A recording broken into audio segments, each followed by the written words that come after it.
etc. Okay, open light. I'm sorry, it's not so smooth. We are trying to demo the power outage situation. So now you can see there will be no screen right here, right? Then we will do one thing. Yes. We can get everything back within 30 seconds. So how about let's count it down together. Okay, want to try? Can we recover our Windows desktop within 30 seconds? How about, ready? I didn't hear anybody say ready. Ready? Yes. Okay, let's go. 1, 2, 3, 4, 5, 6, 7, 8, 9, 10, 11, 12, 13, 14, 15, 16, 20. Sorry. 21, 22, 23, 24, 25. You see, you already get your Windows desktop right here. That's what we are doing. So it's a reason you can recover any situation, especially in the disaster situation. Any question? Yes. So the 30 second is the system boot up time or the connection time. Connection time, right? Okay. And it didn't change anything in your part, but you can get another T-shirt. I can only wear one. Yes. Okay. Any question? After this section, I think if you have more questions, you can just come here, and I will be here. I can answer any question regarding the Zero Client and the telephone. And we here have the BU help, right? And they will answer more information for this thing. Thank you.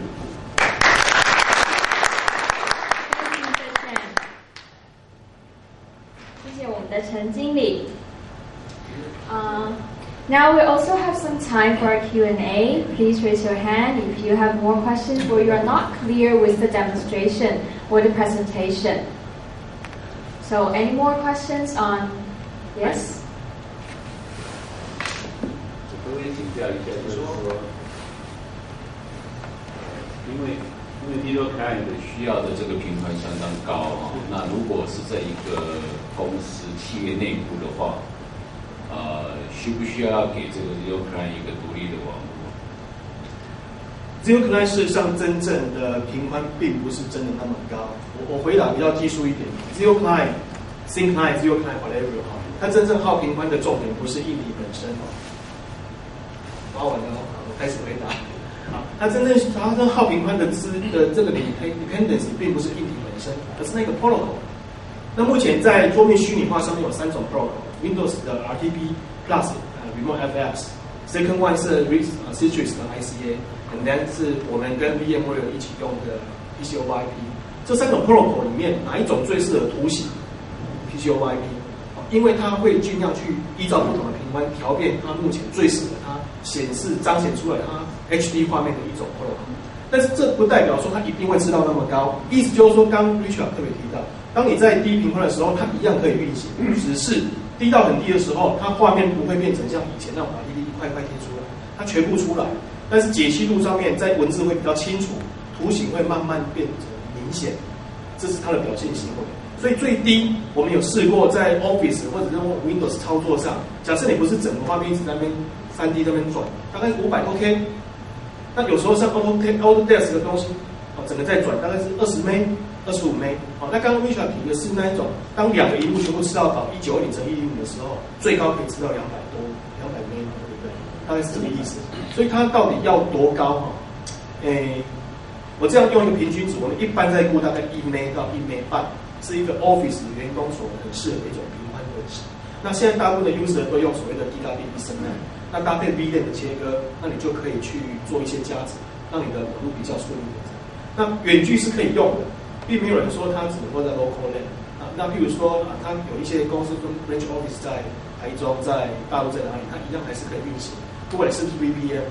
那你 bandwidth 只要够是可以用，但是依照什么情形决定你 bandwidth？ 比如说你的 operation 的内容是什么？假设你是 coding， 那个就很轻，500多 K 就搞定了。那假设你是上网看那种阿凡达，那可能就要5 M、10 M 这样子。那大概是这样在跑。想借这个机会稍微再补充一下哈。那尤其在讲 Zero Client， 刚刚提到，我想这个问题相当的好。那基本上，我们从一个比较真正能够实用的角度来看，我们确实建议那个 Zero Client 这个网路，它把它用成一个独立的一个网路。哦，那以现在来讲，我想1 Gigabit 是没有问题的嘛。哦，那事实上我们也跟 Intel 在合作 ，Intel 在未来的主机板事实上它已经可以 support 10 Gigabit。哦，所以在这样的一个角度底下，我们是这样建议。所以刚刚您的问题是需不需要对 PC or IP 这个 Zero Client 来提供一个独立网络？我们答案是 yes。当然，我想我的回答不只是这样。我想我们要提醒各位一个重点，我不知道这里面要怎么来说明啊。麻烦回应我们之前的连线。好，我简单来跟各位这样解释一下哈。Suppose 在任何的，抱歉我没有这个图出来哈。当你 deploy 这样的一个 Zero Client 在你的 backend 的系统，各位可以想象一下，抱歉没有这个图。你本身你的网络应该有2个回路，从 security 的角度来看，这是比较恰当的。为什么是2个回路呢？第一个回路，我们是建议你主机板上不是就有一个那个 NIC 了吗？你主机板上就有一个 connection， 不管你是上 Internet， 不管你是上任何的东西，或者你要share公司的那些资料。那我刚刚有提到过 Zero Client， 我们的 Zero Client 是传什么东西？是传你的画面的结果。虽然我们有做过加密，但是从 MIS 的角度来看，我们建议 Zero Client 的这一个网路呢，它必须最好是另外一个路。那在这样的情形之下，我们可以 100% guarantee 你今天你的 data access 跟你的所谓的 Zero Client 的这些画面传输是完全独立的网路。而这个在我们本身在实际上不然各位说，我刚提到一个例子，就是欧洲有大的这个前3大的一个汽车公司，他们就是这样来用。因为之所以回答你刚刚问题，第一个是的，我们赞成在整个 Zero Client 最好用一个独立的网路。那除了独立网路，因为它有比较好的频宽、比较好的品质，重要的还是 security 矩阵。因为从你的架构图来看，你的资料资讯的 access 是透过你主板或者 onboard 的那个 NIC 的那一个网路。你另外只传这些画面的 Zero Client 的呢是另外一个网路，你绝对可以 guarantee 这个是被资料完全被 secure 住的。那这个部分这样在整个的 MIS 的后段的一个规划，我相信这才是能够最保障这个资料安全。那希望这样的回答有回答到你的问题。好，谢谢。Is there any more questions from the audience? 现场来宾还有任何的问题吗？I don't want to serve the teacher, but I would like to add on something. Yeah, I think Richard has pretty much get the right picture because I'm from Supermicro, so our motherboards always have 2 NIC ports.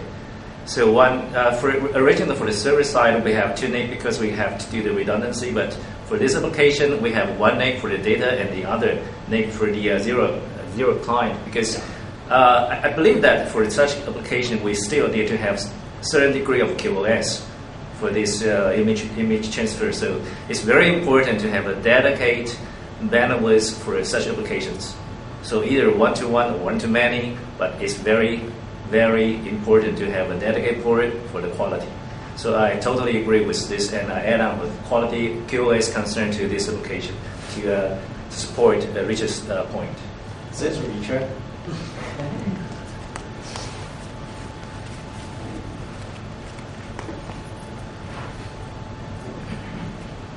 那请问一下，就是说，像这样的一个优异的功能的话，需不需要如果说在外加购那个网络加速器之类的一个产品，对它的这个效能的增加是没有很明显，还是说会更加有帮助？谢谢。我先用中文回答，到时候再批一下你的问题。基本上我们曾经有试过那我也把一个更detail的规格让你来说明，因为我们为了保持它这个整个的传输，我们即使是传输画面，基本上我们的画面的资料也是加密过的。那我目前加密的那个 algorithm 是用 AES 128，我我们是用 AES 128的这样的一个架构去传输。另外，我们的 pack 我们是用那个就是 UDP 的这种 pack 去传，因为只有在这个情形之下，我们才能够让它的那个整个 response time 可以变得更快。所以说，您刚刚提到问题，我需不需要去用一个网络的加速器来增加它的效能？以我们实际来测过，其实帮助并不大所以我并不建议再这样去用。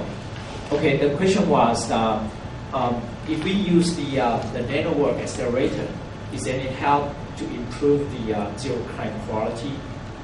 My answer is since we try to optimize the performance, and even when we transit the display result, all the data has been secured by protocol AES 128 protocol, and also we transfer the data pack by the UDP. So only this way we can guarantee the propagation delay can be minimized. So we do not recommend the customer to use the network accelerator for this kind of device because we do have we call the network bandwidth adaptive protocol inside, and through the UDP and AES 128 protocol, I think we already can deliver very good quality.